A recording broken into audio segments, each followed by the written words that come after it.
नमस्कार, तुम्हा सर्वांचं आपल्या चॅनलमध्ये स्वागत आहे।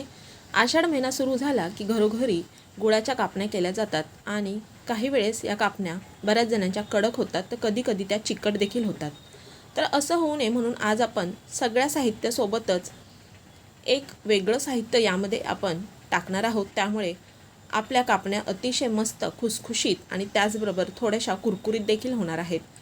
तर कापण्या करताना आपल्याला सगळ्या साहित्याचं अगदी योग्य प्रमाण घेणं फार गरजेचं आहे।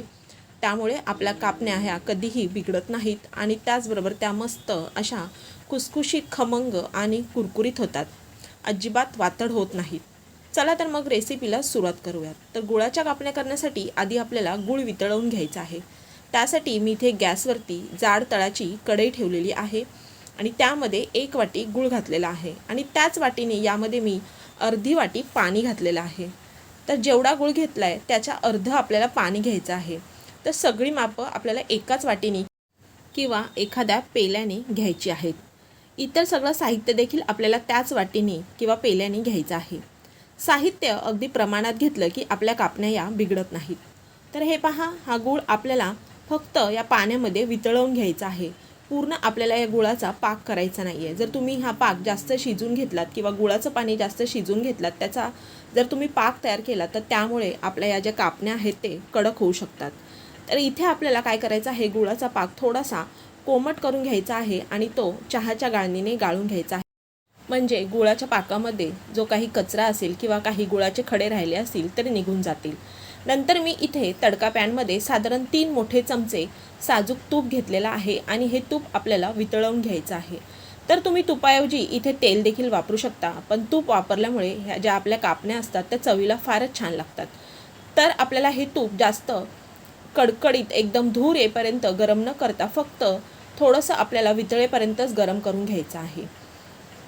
नंतर आता मी इथे काय केलेलं आहे, एका ताटामध्ये साधारण 2 वाटी मी इथे गव्हाचं पीठ घेतलेलं आहे आणि त्यामध्ये चवीपुरतं मीठ टाकलेलं आहे। तर कुठल्याही गोड पदार्थात थोडंसं मीठ टाकल्यामुळे त्या पदार्थाला खूप छान अशी चव येते। त्याचबरोबर मी इथे 1 चमचा वेलची पूड टाकलेली आहे। 3 मोठे चमचे मी इथे बारीक रवा टाकलेला आहे आणि त्याचबरोबर 3 मोठे चमचे मी बेसन टाकलेलं आहे। तर बेसन टाकल्यामुळे आपल्या ज्या कापण्या असतात त्या अगदी मस्त खमंग होतात आणि नंतर आपण जे तूप गरम करून घेतलेलं होतं ते तुपाचं मोहन आपल्याला यामध्ये टाकायचं आहे। तुपाचं मोहन गरम असल्यामुळे आपल्याला ते भाजू शकतं, त्यामुळे सुरुवातीला आपल्याला हे चमच्याने असं व्यवस्थित मिक्स करून घ्यायचं आहे। जर तुम्हाला यामध्ये आवडत असल्यास तर तुम्ही कच्च्या बडीशेपाची सोप किंवा सुंठ पावडर देखील टाकू शकता। नंतर आपल्याला व्यवस्थित हे जे आपण तुपाचं मोहन टाकलेलं आहे ते पिठाला व्यवस्थित चोळून घ्यायचं आहे। तर ही स्टेप करणं फार गरजेचं आहे। तर यामुळेच आपल्या ह्या ज्या कापण्या असतात त्या खुसखुशीत होतात। तर तुपाचं मोहन आपलं व्यवस्थित झालं की नाही आहे ते चेक करण्यासाठी आपल्याला अशा पद्धतीने या पिठाची मूठ तयार करून घ्यायची आहे आणि जर मूठ व्यवस्थित तयार झाली म्हणजेच आपलं मोहन अगदी परफेक्ट झालं आहे असं समजावं।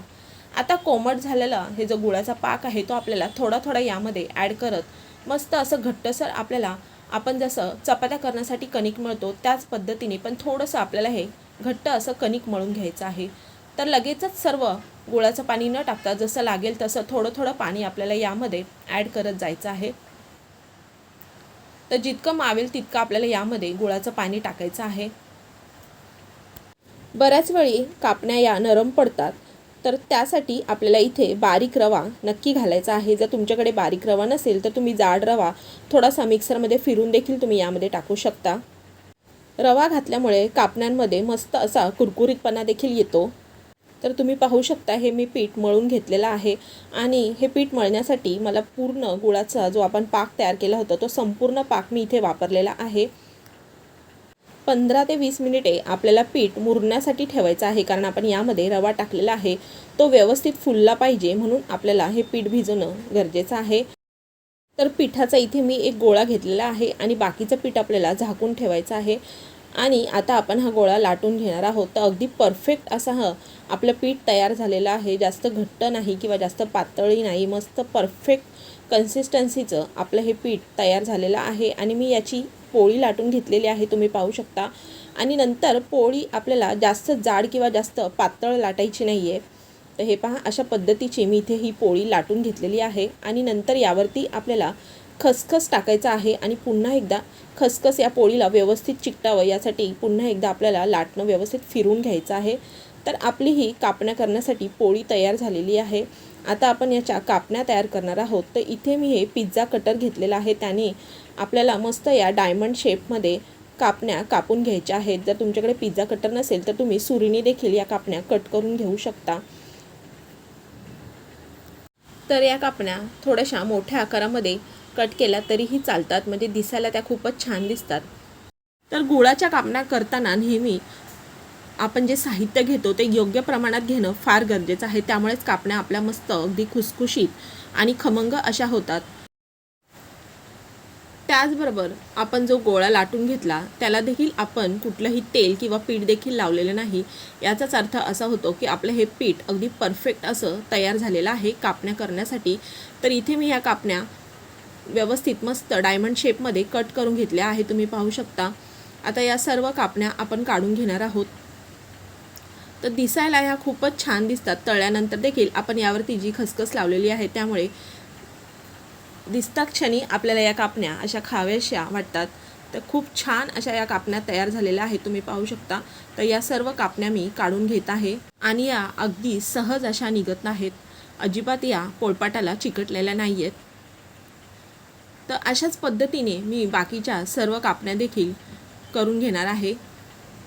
तर इथे मी आणखीन एक पोळी लाटलेली आहे आणि यावरती आता आपण खसखस टाकणार आहोत। जर तुमच्याकडे खसखस नसेल तर तुम्ही याऐवजी पांढरे तीळ देखील टाकू शकता। खसखस टाकून झाल्यानंतर आपल्याला ही व्यवस्थित खसखस चिकटावी यासाठी लाटण्याने अशा पद्धतीने पोळी पुन्हा एकदा लाटून घ्यायची आहे। जास्त जाड किंवा जास्त पातळ न लाटता आपण चपाती लाटतो त्यापेक्षा थोडीशी जाड अशी आपल्याला ही जी कापणीची पोळी आहे ती लाटून घ्यायची आहे।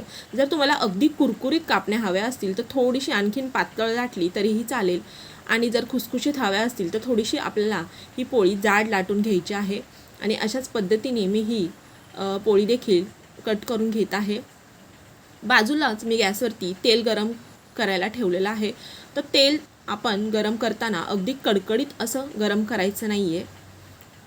तर हे पहा, अशाच पद्धतीने मी ह्या कापण्या देखील काढून घेत आहे।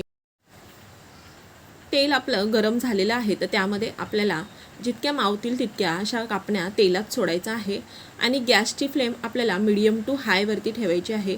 जास्त हाय फ्लेमवरती या कापण्या तळायच्या नाही आहेत। यामध्ये आपण गूळ टाकलेला आहे, तर जास्त तुम्ही हाय फ्लेमवरती या जर कापण्या तळल्यात तर त्यामुळे अगदी काळपट असा रंग कापण्यांना येऊ शकतो आणि त्या वरतून तर आपल्याला तळल्यासारख्या वाटतात पण आतमध्ये कच्च्या राहू शकतात। त्यामुळे अगदी मीडियम टू हाय फ्लेमवरती अशा पद्धतीने आपल्याला झारा फिरत फिरवत सर्व बाजूने मस्त खरपूस रंगावरती या कापण्या खमंग अशा तळून घ्यायच्या आहेत। तर तुम्ही पाहू शकता इथे या मस्त कापण्या आपल्या तळून झालेल्या आहेत, रंग अगदी छान आलेला आहे।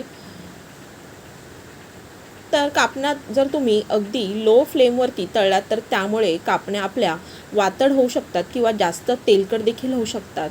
तर आपल्याला मीडियम टू हाय फ्लेमवरतीच या कापण्या मस्त तळून घ्यायच्या आहेत। तर अशाच पद्धतीने मी या बाकीच्या कापण्या देखील तळून घेत आहे। तर कापण्या तळताना आपल्या तेलाचं टेम्परेचर मेंटेन ठेवणं फार गरजेचं असतं। तर इथे मी एक कापणी तुम्हाला तोडून दाखवत आहे। तर हे पहा, अगदी मस्त एका हाताने सहज ही तुटते, मस्त खुसखुशीत आपली ही कापणी तयार झालेली आहे। तर तुम्ही देखील या पद्धतीने या आषाढ महिन्यात या गुळाच्या कापण्या नक्की करून पहा, मला खात्री आहे तुम्हाला नक्की आवडतील। आणि जर तुम्हाला हा व्हिडिओ आवडला असेल तर व्हिडिओला लाईक करा, जास्तीत जास्त शेअर करा आणि हो, तुम्ही माझ्या चॅनलवर नवीन असाल, अजून सबस्क्राईब केलं नसेल तर सबस्क्राईब करा आणि बाजूचे बेल बटन देखील प्रेस करा, म्हणजेच तुम्हाला माझ्या येणाऱ्या नवीन व्हिडिओजचे नोटिफिकेशन मिळेल। चला तर मग पुन्हा भेटूयात अशाच एक नवीन व्हिडिओसह। व्हिडिओ पूर्ण पाहिल्याबद्दल धन्यवाद।